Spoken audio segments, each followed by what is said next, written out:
Hello, everyone, and welcome to Writers Drinking Coffee. This is a podcast where a bunch of writers sit around, drink tasty beverages, eat delicious pizza their wives made, and talk about writing, publishing, and the whole creative process. We do not censor ourselves, so consider us PG-13. Your host writers today are David Welsh, Barry Kercheval, and me, Jeannie Warner. This is episode 135, Outdated Tech References. I'm counting you as a standard because, Barry, you are one of the constants in my life, being a member of my writing group, the Flying Cars. And that's kind of you to say. Who have not heard of him yet clearly are not big in the tech industry, or you would have read DHCP, A Guide to Dynamic TCP/IP Network Configuration, or such page turners as TCP/IP over APM, a no-nonsense internetworking guide. You basically have wrote the book on how computers all talk to each other.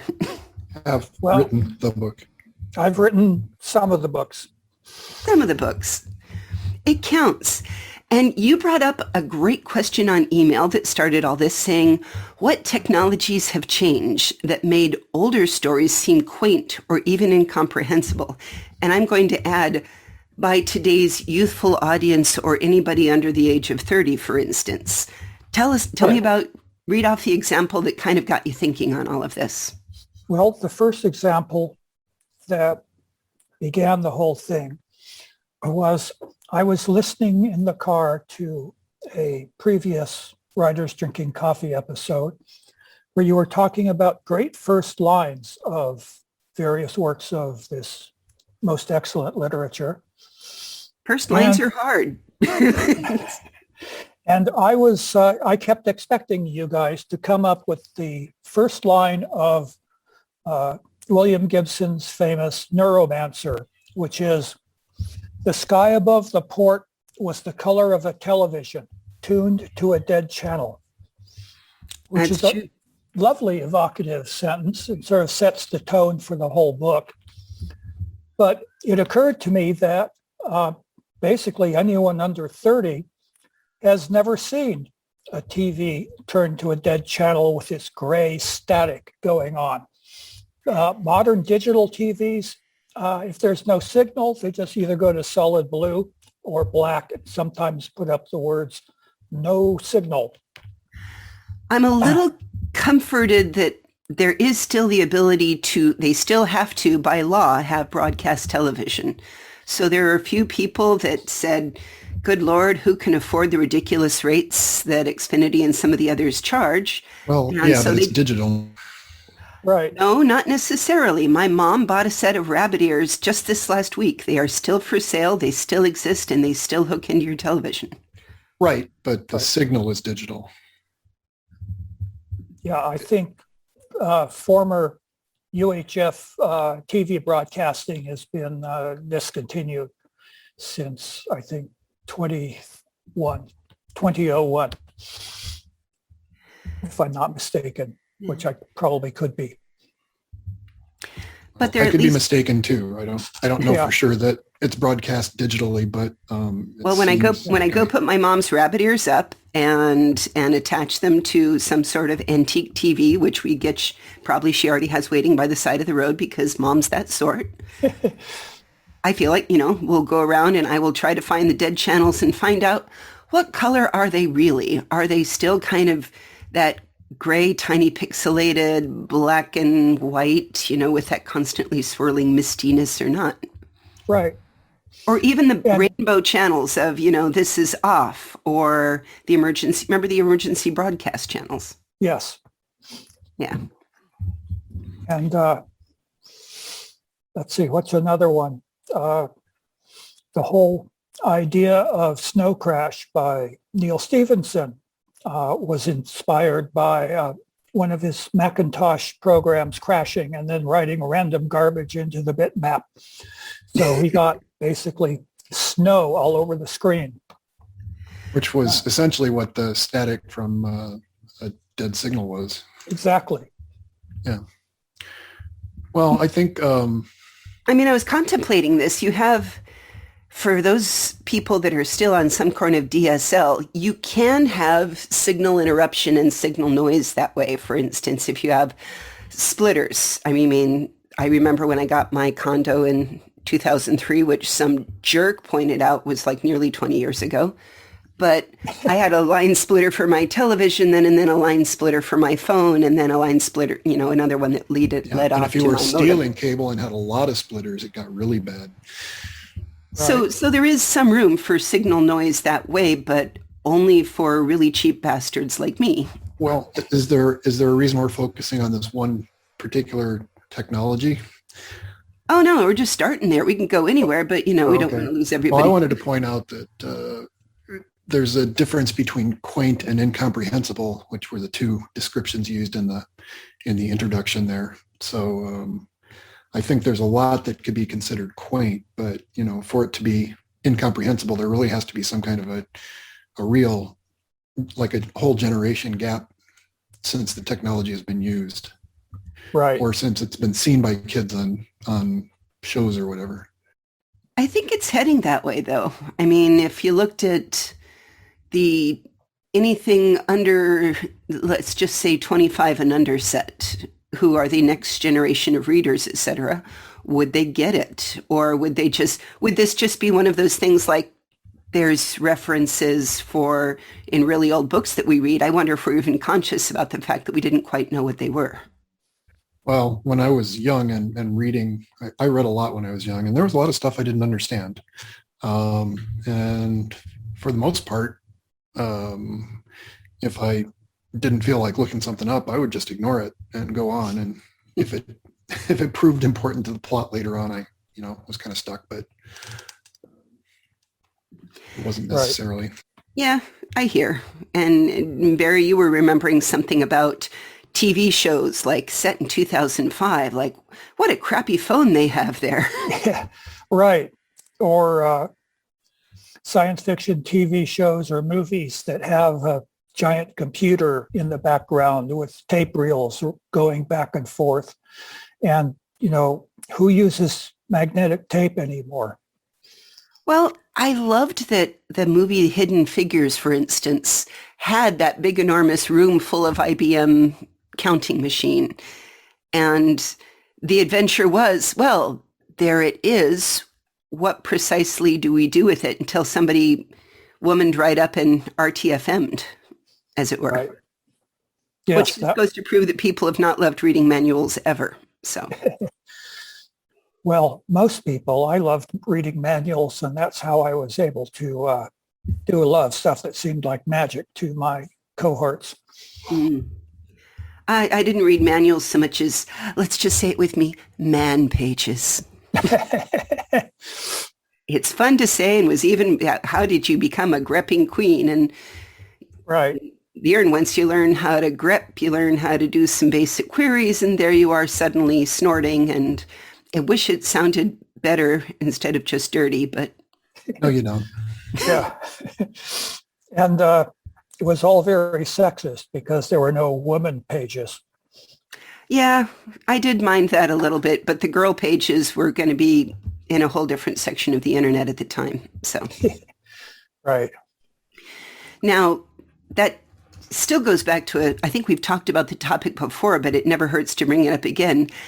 There is still so much tech that is being written now that is just plain wrong for current tech, too. I mean, one of my favorites being, keep him talking so we can trace this call. Right. Oh, honey bunny.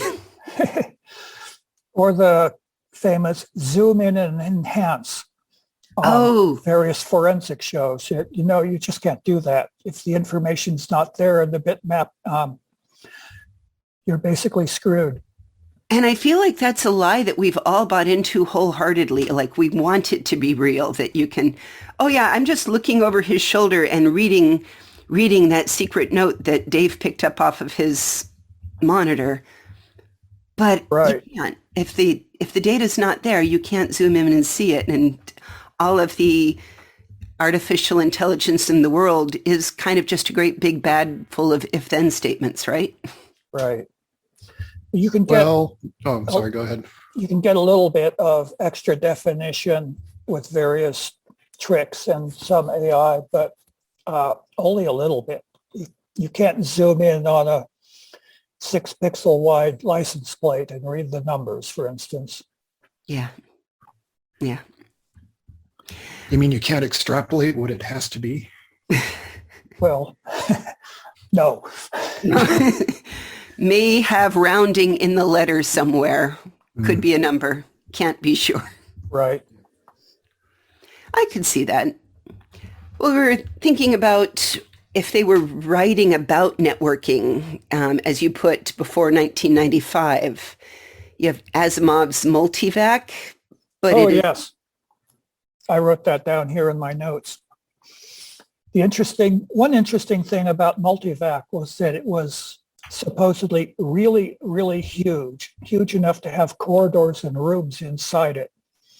And it was all based on vacuum tubes. So, who among us has actually seen a computer with vacuum tubes in it? I have. Yeah, I have too. The first computer I ever worked on had vacuum tubes, but it was already obsolete in the 60s. Yeah. I don't know. Now imagining Multivac, I'm imagining a whole bunch of guys all lined up with vacuum cleaners and Swiffers ready to go. Yeah. It was actually a takeoff on Univac, which was an existing computer at the time, which was hilarious if you knew about it. Right. And I did. And the reason I saw a vacuum tube computer was my dad worked on computers even back in the day. So. Right. Well, there were many adventures that people seem to just pick and choose. Like, I will never forget the Cylon base is 6 microns in closing. Now, for those of you not aware of a micron is the hairs on the back of your arm could be measured in multiple microns. Many microns. That was just a case of their technobabble generator just kind of accidentally got a false positive, right? I mean, they hit on something that actually was something.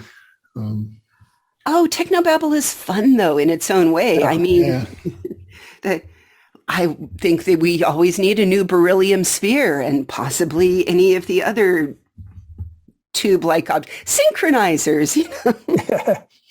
Then there's always the famous Kessel run in less than 12 parsecs. Oh, yes. Yeah, which they retconned. Of course they did. See, I think they should leave stuff like that alone, but that's just me. So I wanted to say about when we started this conversation about things that seem anachronistic, and I said a generation or so has to go before it's like completely incomprehensible. Yes. So another question is, do you think that the accelerating pace of technological change has made that different? I mean, you knew from personal experience growing up pretty much every technology of any importance that would show up in a story for the last 100 years, right? Now it's 20 years ago, there's stuff that kids haven't seen. I don't know, Dave. I think you're kind of in denial about the fact that we're all old enough to be grandparents if we started young. Well, so really there could be, a couple generations going on here already. Yeah, I'm still maintaining that the accelerated pace of change has made the gap. I mean, when did we first get cell phones? I first got mine in 2003, but again, Luddite. When did you? Well, okay, so say late 90s. That's 20 years ago. That's a generation. When did you drop your landline? I still have one. Wait a second here. Well, there are reasons to have one, but it's piggybacked on my cable, which also carries my internet and is carrying my smiling face to you guys. But my wife's 93-year-old mother lives with us, and so we wanted to have a landline for emergencies in case the power was out and she had some sort of problem and we needed to call somebody. So there are reasons for keeping the good old reliable POTS, plain old television. Plain old telephone service. Service, yes. Yeah. Well, there absolutely is, especially if you're in a place where things can go out regularly. For instance, I mean, it is a joke. It is not a joke, I suppose. It is a sad thing that there was a survey put out that 49% of Americans believed that stormy weather interfered with cloud computing because people didn't understand that cloud computing just means somebody else's computer. Right. But for anybody that's rural HughesNet, service of the internet through some kind of any kind of dish, you get the wind that can upset that and change things and muck it up. And honestly, I can say that HughesNet in some rural areas on top of mountains, et cetera, still have that challenge. They still have that shaky internet service which can go out at the drop of a hat. On the other hand, your plain old telephone service has its own different wire and its own connection. And so if you lost power, you often still have your phone. Right, because phone lines are not the same as power lines. yeah, phone exchanges actually run on batteries. So they will stay up even in a power failure. Whereas I get my internet through a cable service. And when the power goes out, which it does in this semi-rural place I live fairly regularly, we keep internet for about 20 minutes. And then all the backup batteries are drained and it goes away. Right. But the cell phone service, spotty as it is, stays up. So we can do limited internet through our iPhones. So I suppose there's an advantage to a general public not quite understanding how technology works because it makes it easier for them to accept whatever it is that the writer has written. And Right. yet at the same time, there is a way it has of kind of biting you. And I call it the mockery that I have for people that think that their movements can physically be tracked, if somebody injected a microchip in them without really understanding what chips are, how big they need to be, what is a sending versus receiving versus just communicating by Bluetooth. Indeed. So I wanted to state this out loud just in case there's anybody here that truly believes that any of the current vaccines or needles can implant something that will track your movements. No, your phone tracks your movements. Right. They've already done that. They've already done that. You're already carrying it everywhere. And most of you still have your Bluetooth on, which is a whole different lecture for me of why you shouldn't. But on the other hand, there's some neat tech out there that uses Bluetooth passively, like the Tile. For instance, if you have attached a little tile to your key fob or a tile to your dog's tags or something because they're minimum about the size of a quarter, they'll go across what they have in it, but they are tracked through Bluetooth phone connections of how far they are because Bluetooth is Right. constantly a promiscuous little bitch and open to getting different things. And so I just wanted to tell everybody that the chip in your animal is too small to go through a regular injection needle. And they have to scan the pets. If you've ever found a lost cat or dog, you take it in and they put the scanner right up there by the animal, and that's the only way they can read it. Right. So. The pet microchip is basically too small to have any significant antenna to broadcast its location to the Jewish space lasers or whatever. It's true. There just is a certain size needed.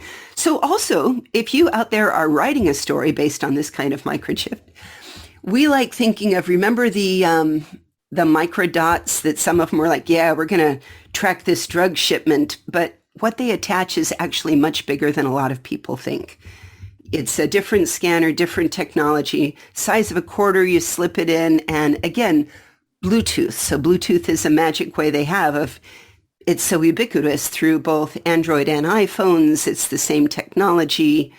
Bluetooth is interesting. Yeah. So if I'm ever going to make a shipment of illegal drugs, I'm going to wrap it all in aluminum foil and form a Faraday cage so the tracker can't get out. Absolutely. For instance, did you see, and this was one of those moments that I hurt myself laughing so much that I cried. Somebody had created anti-5G containers that you slip over your router, and would prevent 5G from entering your home, which was a Faraday cage, which if you've never looked up what a Faraday cage is, I beg of you, go do it now. But if it's not so much funny that somebody did it and put it online as one, why didn't I think of it? And two, go out to Amazon right now and read all the comments because they are comedy gold on the topic of, hey, it's interfering. That when interfering. we're done recording.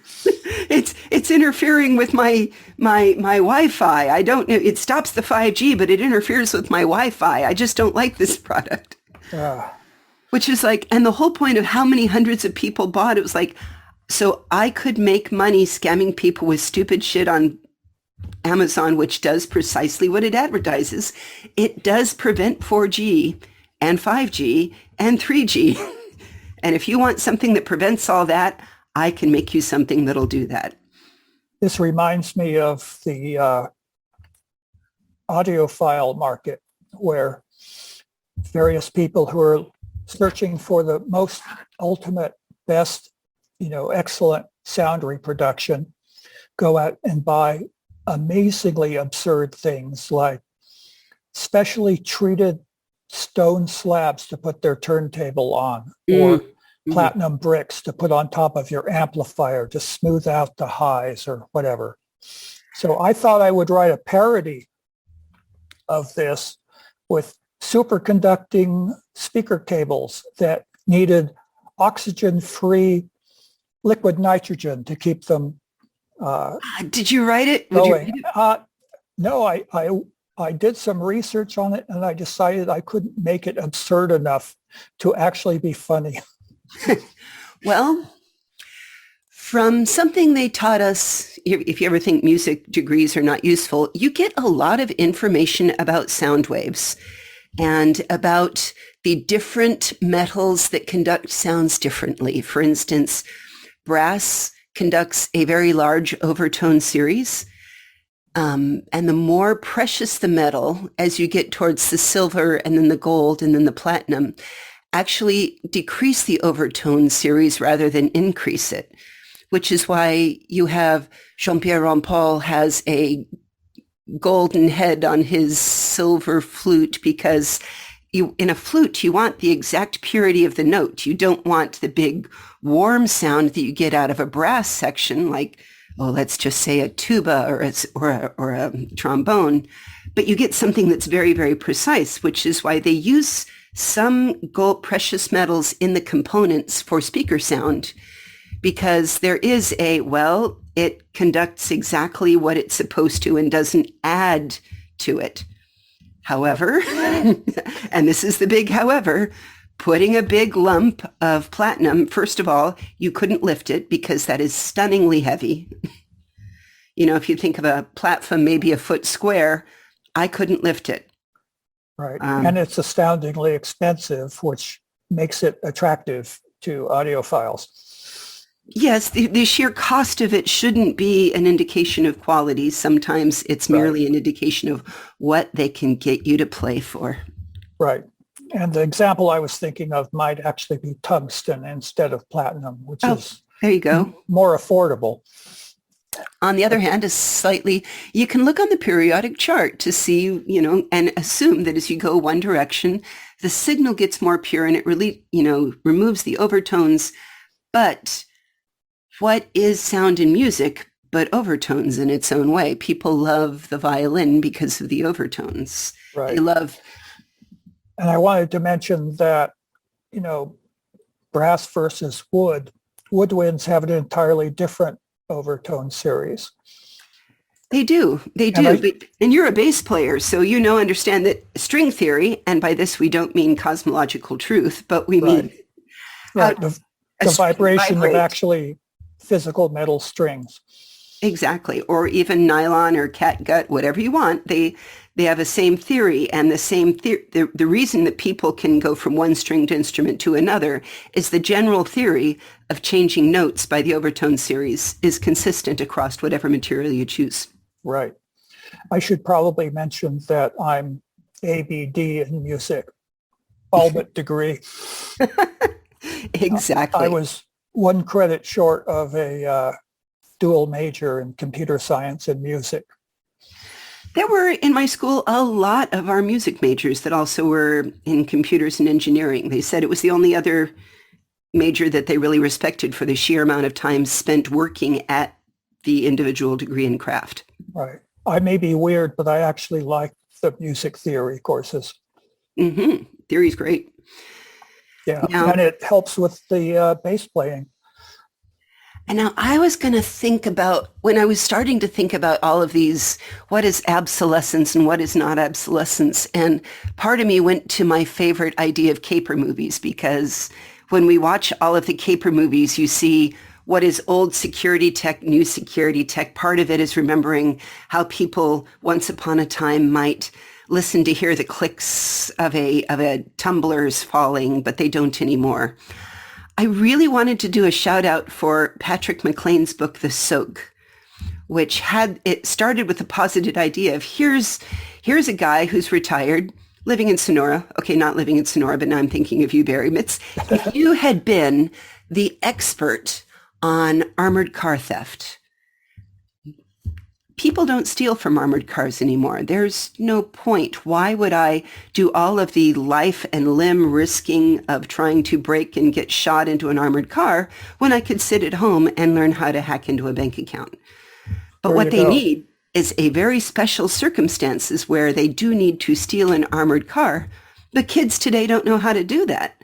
So we need to go bring Barry up out of retirement to say, one more job, Barry, you and me. There's a car. Here's the payout. We'll take care of your mother-in-law forever. Yeah. What do you think? Are you in?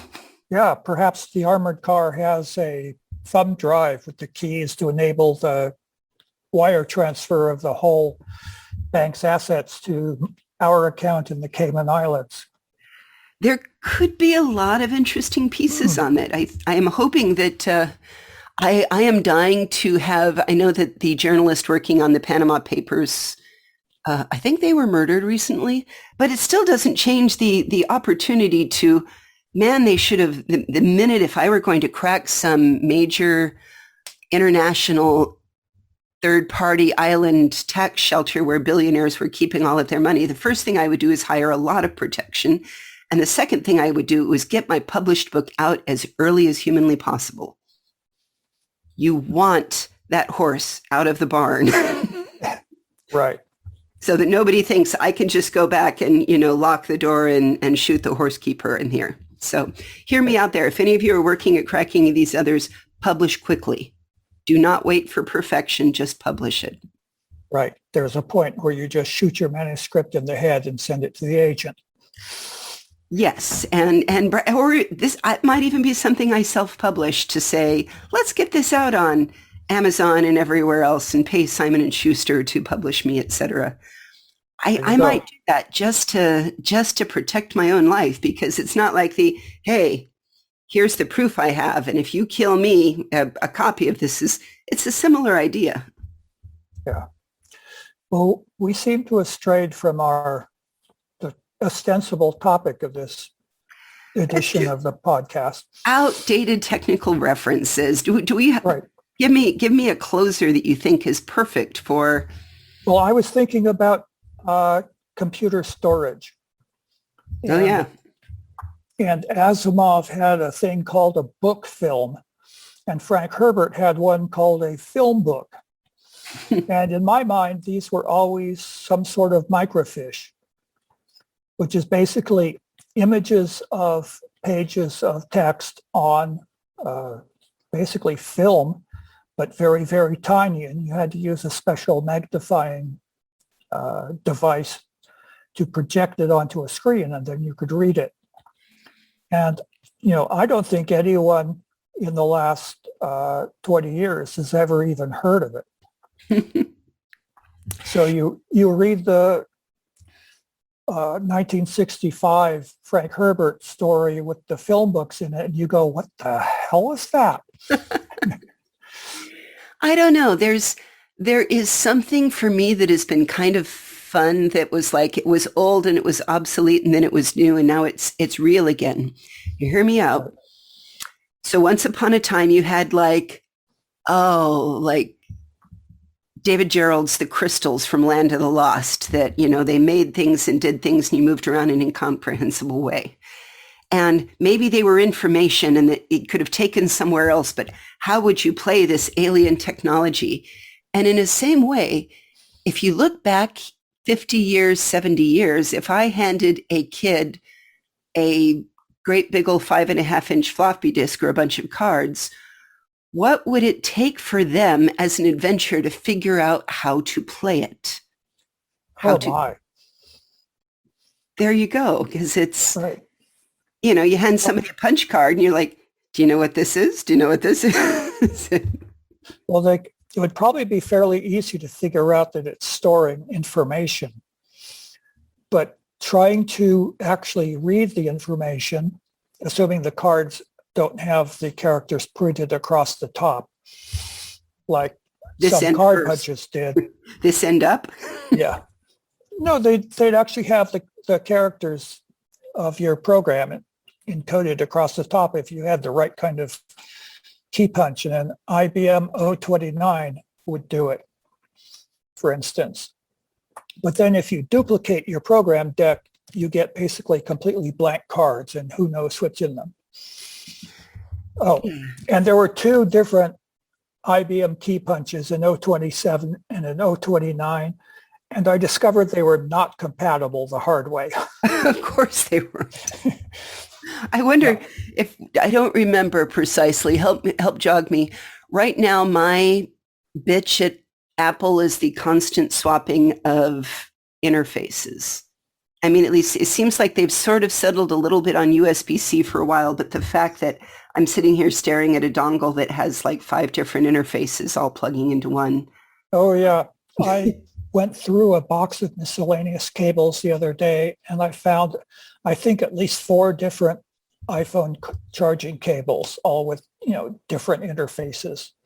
The first ones had that wide 30-pin connector, and then there was the Lightning connector, and now it's USB-C and probably another one or two in there. Yeah, it's very annoying because I go and I buy little USB power bricks and really nice cables that won't fall apart in 3 months. So then they come out with another phone and I have to buy all new ones. So what's our advice here for a would-be writer of sci-fi and tech? I want to say, don't take these as cautionary, but should they keep it on the fantasy side or should they bury themselves in the tech of the moment? Yeah, it seems to me that it would be a little safer, obsolescence proof to add more hand-wavium. Normally, I'm against hand-wavium, but in this case, if you need some sort of storage device that will hold lots of information for your story, just make it a MacGuffin. And it's a thing that stores lots of information, and maybe you can give it a cool name, like a memory crystal or who knows what. There are, I think, enough people that believe that crystals could be structured storage devices that I'm going to say that's a very nice hand wavy in there. Crystals. Yeah. Sure. People, first of all, it has the thing, it's believable, it's obscure, and it doesn't go into details, and you're not saying, well, slip it into the reader. You don't have to describe the reader in any way, too. The reader could be an old Chivas Regal bag. Sure. I like it. Any other final thoughts or advice for the would-be writer? Let me think about it. Yeah, I guess my advice for the writer would be try to be careful about what technology you're putting in your story and don't make it too anchored to the current time, because like William Gibson's Sky Over the Port, it will probably, if you're that specific, it will probably get obsoleted sometime in the future. Yeah. Although I want to temporize that and say a little bit, if I started it and saying, it was 1981 and the sky over that was that would actually set it in in a reinforcing kind of way. That's So if true. I wanted to do that, then I could say that everyone who had a childhood of the 80s would know it, and it was right there, and it would make sense. And someone born in the 21st century might see that and go, oh, maybe televisions were different back then. Let me go to Google. Oh, the Mind Stream. Didn't they have the Mind Stream yet? Right. How did they dip into the great neural net that we all join right now through Right. maybe?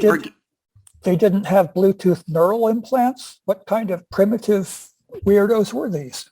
Well, I don't know. I had a very interesting drunken fireside chat once with a gal who was getting her PhD in organic chemistry because she wanted to work on quantum computing, but the problem was maintaining the vacuum state was nearly impossible. However, they discovered cellular structure could behave with the same linked vibration at the proton level without having to deal with a vacuum which was constantly breaking down. Yeah, that reminds me of some story I read back in the before times where they stored data in a crystal, and to turn on a bit, they would nudge the atom. Sure. And yeah, okay, whatever. Well, it makes Johnny mnemonic to come around to, a little bit more accurate. It's like, oh, yeah, we hid a whole bunch of stuff in your brain. And right. I've seen a few of those shows that actually that could make sense, except for they hand-waved their science not quite accurately, but it was close enough that I was willing to suspend my disbelief on it. Right. Cool. Thank you so much for talking with me about this today, Barry. Oh, it was a pleasure. We will put links to the various topics we've mentioned on our website, which is www.writersdrinkingcoffee.com. You can also find us on Facebook or Twitter. You've been listening to Writers Drinking Coffee, a labor of love and enthusiasm put together by the hosts. Our main web support magic is Deirdre Schween, and our sound engineer and backup web spider is David. I'd rather go walking on the beach with my girlfriend when she asks me Welsh. Our intro music is Pretty Maid Milking a Cow, and our exit music is Breakfast with a Morning Person, both by Michael Engberg. You can hear more from Michael Engberg on manyhatsmusic.com. Our podcast sponsor is Jackal Designs, enabling you all to buy cool WDC swag. And hey, thanks for listening.